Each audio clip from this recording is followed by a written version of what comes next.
Apa itu sistem pemilu proporsional di Indonesia? Kali ini kita akan membahas topik yang sangat relevan dengan kehidupan politik di Indonesia, yaitu sistem pemilu proporsional di Indonesia.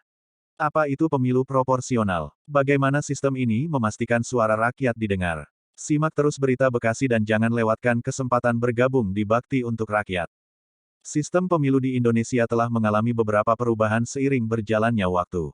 Pemilihan umum pemilu adalah momen penting di mana rakyat Indonesia memberikan suaranya untuk memilih para pemimpin negara. Salah satu sistem yang diterapkan di Indonesia adalah sistem pemilu proporsional. 1. Apa itu sistem pemilu proporsional? Secara sederhana, sistem pemilu proporsional di Indonesia ini membagi kursi parlemen berdasarkan proporsi suara yang diterima oleh partai politik. Artinya, semakin banyak suara yang diterima sebuah partai politik, semakin banyak pula kursi yang mereka dapatkan di parlemen. 2. Apa saja kelebihan sistem pemilu proporsional? Sistem pemilu proporsional memiliki beberapa kelebihan. Pertama, sistem ini memastikan bahwa suara setiap rakyat dihitung dan dihargai.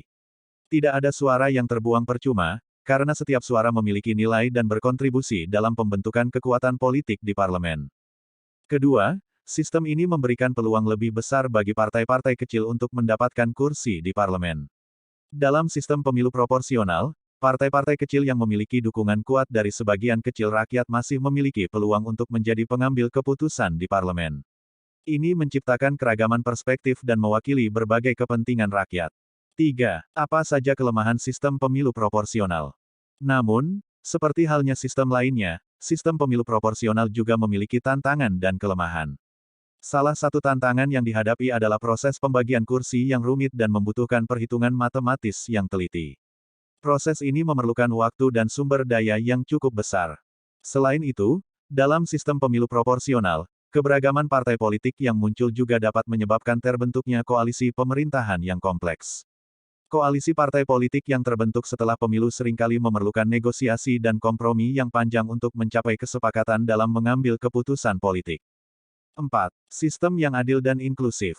Meskipun demikian, sistem pemilu proporsional tetap dianggap sebagai sistem yang adil dan inklusif. Dalam sistem ini, setiap suara rakyat memiliki nilai yang sama dan diperhitungkan dalam pembagian kursi di parlemen. Ini mencerminkan semangat demokrasi yang kuat, di mana suara rakyat menjadi kekuatan yang mendasar dalam pembentukan kebijakan publik. Bagaimana? Tagar Tema Berbakti. Menarik bukan bahasan soal pemilu proporsional di Indonesia. Di Bakti untuk Rakyat, kami memahami pentingnya partisipasi aktif dalam proses demokrasi. Oleh karena itu, Minty mau ajak kamu untuk bergabung di Bersama Minty menjadi agen perubahan di masyarakat. Bersama-sama, kita dapat berkontribusi dalam membangun negara yang lebih baik melalui berbagai program dan kegiatan yang bermanfaat.